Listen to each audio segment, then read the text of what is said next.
A beautiful picture, the Jewish wedding and Christ's love.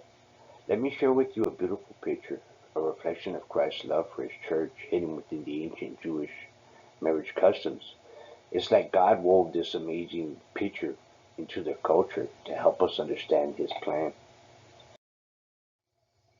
The bridegroom's price, paying the price.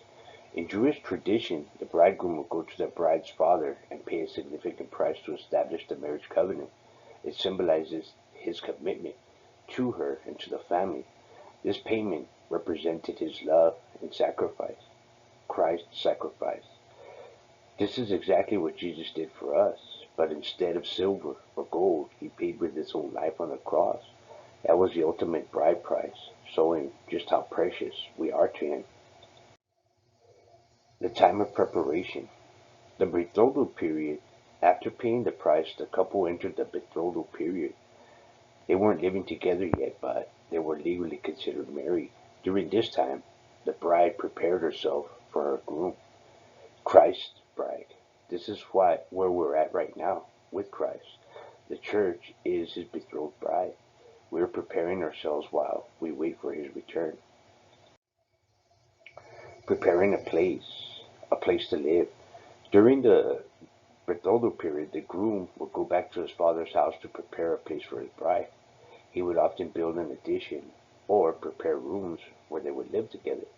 Christ promised. Jesus spoke about preparing a place for us, saying, "In my Father's house are many rooms. I am going there to prepare a place for you." He was directly referring to this Jewish custom. The groom's arrival. Only the father could give permission for the son to get his bride. The groom would gather his friends and they would form a procession. The thief in the night. They would often come at night when the bride wasn't expecting.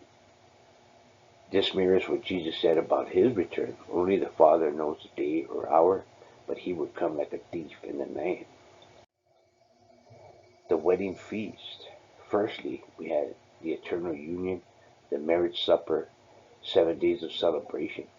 When the groom came for his bride, they would return to the prepared home for a magnificent wedding feast that lasted 7 days.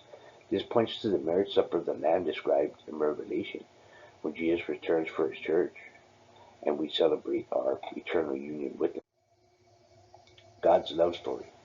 Isn't it remarkable how God used these cultural practices to paint such a vivid picture of Christ's love for us? Each step of the traditional Jewish wedding reveals another aspect of our relationship with him, from the price he paid to his current work of preparing an eternal home to his promised return. It's like God wrote his love story into their very culture.